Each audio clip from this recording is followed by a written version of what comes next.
Hello, welcome back to a Spiritual Ascension, my own 5-year journey, where I'm telling my entire story of my ascension journey from 2020 to 2025. If you're just coming into this video for the first time, please go back to episode 1, the intro video, and start from there. And because if you kind of come into this in the middle of this video, you're kind of going to get lost in what I'm talking about. So in the last video that I did, I told you that I had taken a trip to Portsmouth, New Hampshire to kind of prepare myself mentally of where I was going. I remember too, when I was still in New Jersey, I'd taken an Uber somewhere and I don't know, it was an older gentleman, and I don't remember how him and I got on the topic. So I told him, I said, well, I'm preparing to move to New Hampshire um, within the next couple of years. And he's like, and I had told him that I had, lived and worked in New York City for almost 20 years.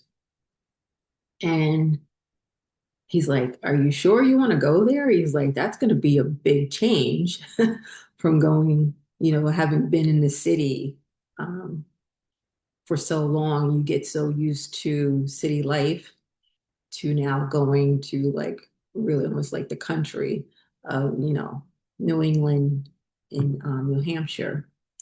So I'm like, no, no, I'm excited. I'm ready to go, ready to go. I'm sick of the city anyway. And kind of after coming back from my trip to Portsmouth, New Hampshire, it was now kind of like, okay, um, I knew my timeline, I needed to kind of figure out my timeline now as far as when I was going to leave, actually. And I don't like mosquitoes, like really seriously don't like mosquitoes. I think it was it was funny because when I was very young, my sisters used to tease me and they would come while I was sleeping at night and they would like kind of like buzz by my ear, like, zzz, like that. And I would like, I think they did it because I would start smacking myself. You think about things that you did when you were a kid or people did, as brother, sister, siblings.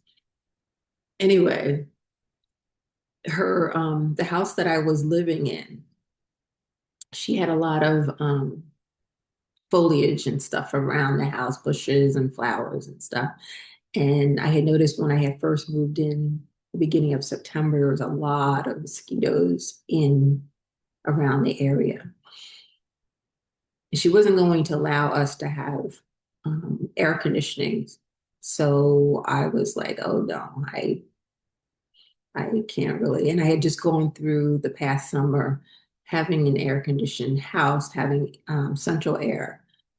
So I was not going to be happy being there. Kind of, it starts getting hot like early May. And I said, you know what? I think I'm going to leave here the end of April, which April 30th always seems to be that time for me. Remember, 2020 is when I left my apartment in New York to go live with this family member. April 30th was that day that I left that house where I was renting a room with that woman, and I just kind of went out um, into the night, rain and all. Didn't know where I was going. Remember the garage if you've been following along the parking garage.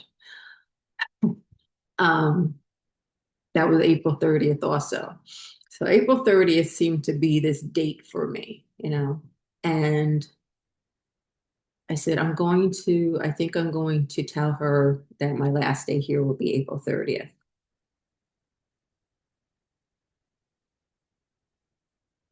because it's just around the beginning of May, it starts getting kind of hot. And I knew if I stayed there till the end of May, it was be really, really hot.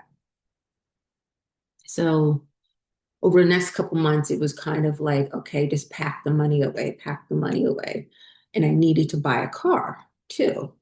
And, I hadn't had a car in years and years and years because, New York City, like you don't need a car. And so that was going to be a whole nother thing for me. Um, so really not a lot happened for me um, during those months. It was kind of like just concentrating on preparing. And I had lived in New York for almost 20 years now. And before that, I, was brought up in New Jersey, born and raised. And now it was a thing of kind of, I had already said goodbye to New Jersey. And now there was this thing of kind of saying goodbye to New York. And I also had wondered why Spirit had put me in this place in Queens, like so far away from everything. And it was kind of like if I was closer to Manhattan, there would be a lot more distractions for me. And it was kind of like just needing to really concentrate on the things that I needed to do to prepare for this move. Also, in the meantime, things at work with this individual I had told you about were kind of escalating. And one of the managers actually noticed the way that this person talked to me. And he's like, I don't like that. And I said, this is what I've been dealing with, And I had told the owner, but since the owner lived in a whole nother state in the West, he really didn't see what was going on. I do believe that this person was struggling with some deeper issues and probably kind of taking it out on me. Also, knowing that everyone you come across, not everyone, but I'm saying in most cases, the places that you're sent to, you're meant to trigger someone. Okay, your light is meant to trigger someone into either an awakening or for them to learn some kind of lesson. And I feel like there was something within him that needed a lesson, probably. So that was starting to escalate. So I asked the manager, the guy that I reported to, I said, like, it's already been, I've been coming here every day. I haven't missed a day of work. Um, I'm totally exhausted from the traveling because I was traveling anywhere between 3 to 4 hours a day. I was traveling from Queens to Manhattan. And I said, and he had told me, the owner had told me that there's a possibility I could start take some days to work from home later down the line. So after I came back from New Hampshire, I said to the owner, I said, you said I could start working from home. Could that be a possibility now? So he said, okay, he agreed. And so it worked out great because I worked from home on Mondays and Fridays, and I only had to go into Manhattan Tuesday, Wednesday, Thursday. So just those midweek days. And then I had like not a 4-day weekend, but it was like just not having to leave.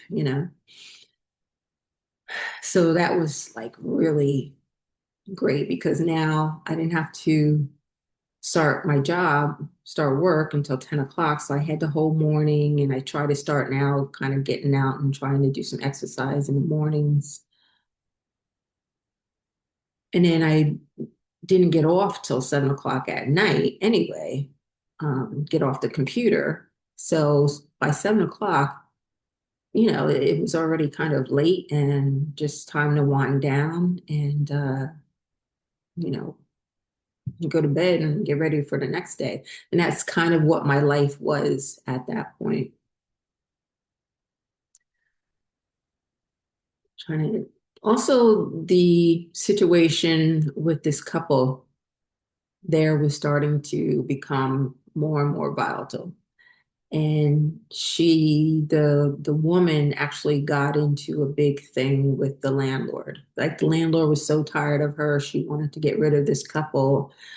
She couldn't get them out. They weren't paying any rent. They were just loud and obnoxious. And um, the girl would turn on the hot water in the bathroom and just leave the shower running and running and running and running. So then there was no hot water. She sometimes I think about these situations that I went through. There's no hot water, but also there was downstairs where the landlord lived. She was already having some issues, water issues. Um, Her mother also lived there with her, so she was having issues with the ceiling leaking. And now with that shower running for all that time, the ceiling was getting worse and worse.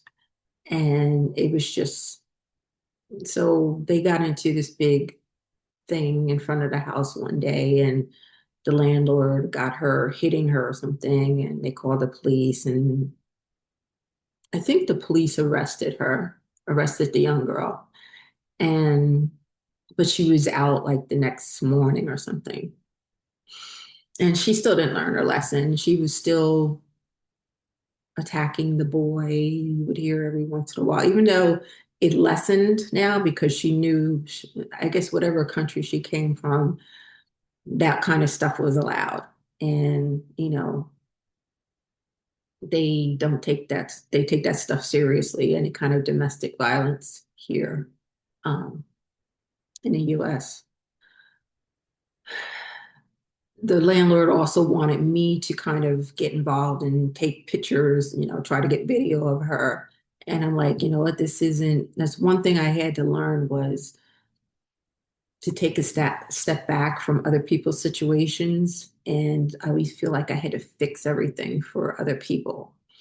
And like, this is not my issue.